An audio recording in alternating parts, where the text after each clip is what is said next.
salvação, salvação mesmo, em que eu experimentei, porque eu creio, a salvação e o amor de Deus em meu favor.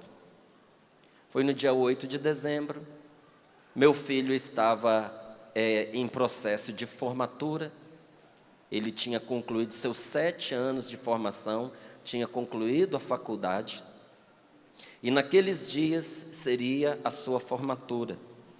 E como ele é um oficial da Marinha, um dos sinais, a marca registrada de um oficial é a espada.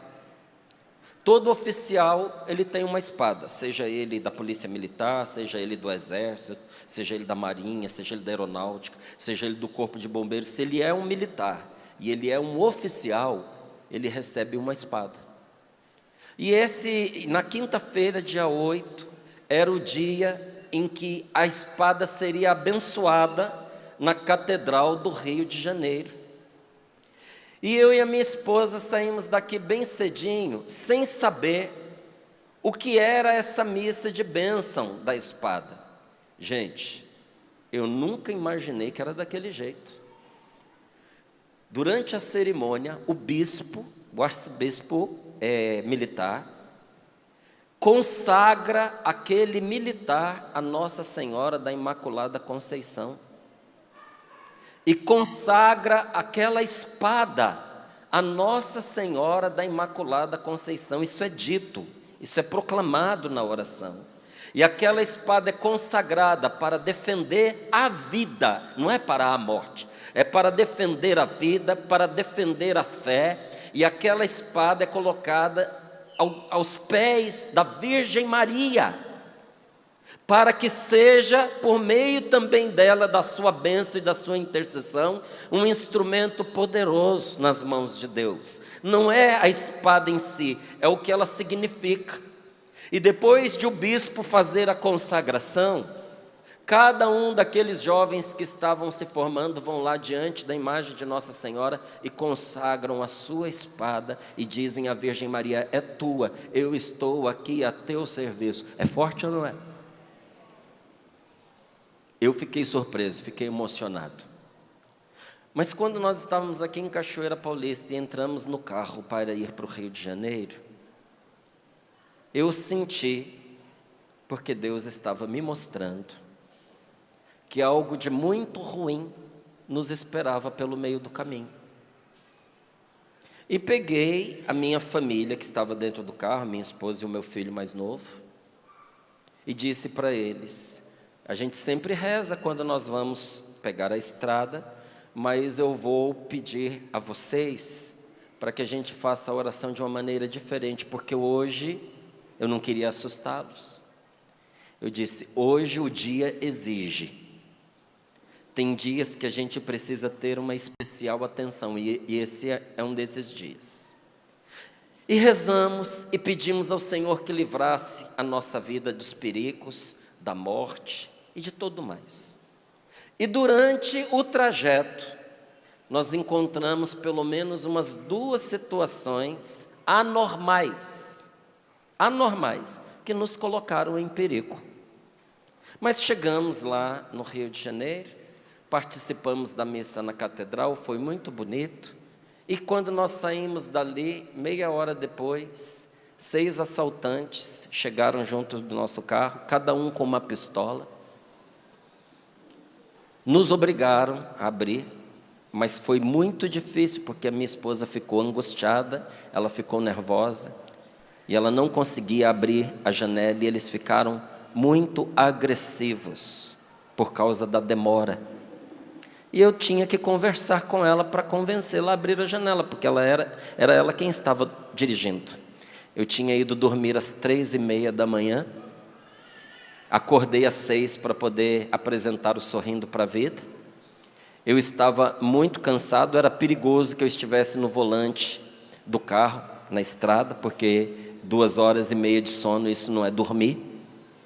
E eu estava tão cansado que eu não tinha força nem para ficar nervoso. Fiquei calmo. E ali naquela calma, enquanto ele batia com a pistola na janela, eu dizia para ela: eu acho que é melhor você abrir. Ela falou, não vou abrir não. Eu estou nervosa, eu não estou me sentindo bem. Eu falei, meu amor, não é um pedido, o cara está nervoso. Ela falou, eu não vou abrir. Eu falei, e eu não vou abrir sem você deixar. Eu só abro se você concordar e eu acho melhor você abrir.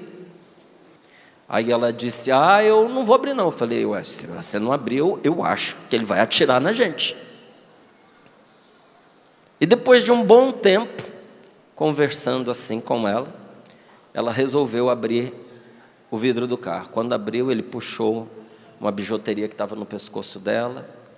Tentei conversar com ele para saber o que ele queria, entreguei o celular dela, ela pegou, fui entregar o meu. Ele não quis pegar, não sei, acho que nem viu de tanto ódio que estava.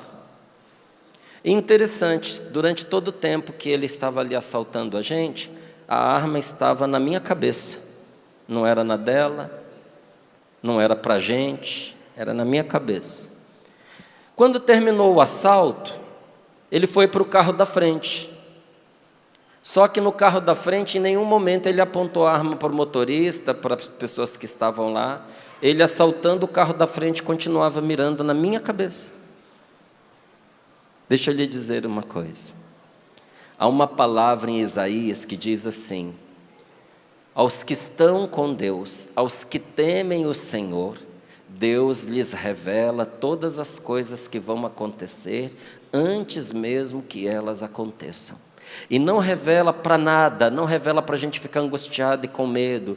Por que Deus nos mostra muitas vezes pela força até de uma intuição? Porque pela força da oração o Senhor é capaz de intervir nestas questões e salvar a nossa vida. E enquanto alguns diziam, que pena que levaram o celular dela, que pena que vocês foram assaltados, eu dizia, louvado seja Deus que salvou a nossa vida. Bendito seja o nome do Senhor que nos protegeu. O Senhor esteve conosco o tempo todo. E muitos duvidavam, não é? Talvez, quem sabe, podia ter sido diferente. À noite, nós tivemos que fazer o boletim de ocorrência, e eu contei o delegado que tinha acontecido, e perguntei a ele, deveríamos ou não deveríamos ter aberto o vidro? Ele disse, meus queridos, vocês são um milagre, porque pela demora, era para vocês estarem mortos. Essa gente não tem amor às pessoas, não respeitam ninguém. Vocês receberam um milagre. Deixa eu lhe dizer, nós recebemos um milagre. Porque o Senhor que nos ama está conosco em todas as circunstâncias. E eu poderia aqui contar para você esta, outras e outras e outras tantas situações em que o Senhor nos livra. Vai chegar um dia que nós vamos ter que ir mesmo. Ninguém vai ficar nesse mundo para sempre. Mas em quantas situações que poderiam ter colhido precocemente a minha vida e a sua vida, isso não aconteceu porque Deus estava com você. De enfermidades que o Senhor te livrou, de perigos de acidentes que você escapou por um triz, por situações traumáticas que você viveu e você sobreviveu. Você é um sobrevivente. Você parou para pensar nisso? Diga para o seu irmão, você é um sobrevivente. Olha onde você chegou, olha onde Deus te trouxe. Diga para ela, diga para ele, quanta gente que você conhece que ficou pelo caminho, mas quis o Senhor fazer você chegar até aqui.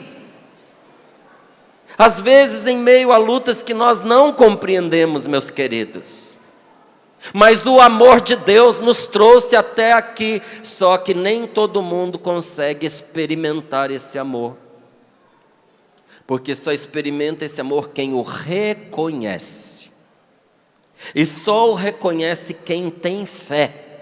Olha ali, e nós que cremos, nós que o quê? Nós que cremos, reconhecemos o amor que Deus tem para conosco, ou seja, quem não tem fé não consegue reconhecer e não consegue experimentar o amor que Deus tem pela pessoa. Não é que Deus não a ame, o Senhor a ama e a ama muito, e muitas vezes Deus derrama as graças dele sobre a pessoa, mas ela não conhece, não consegue reconhecer.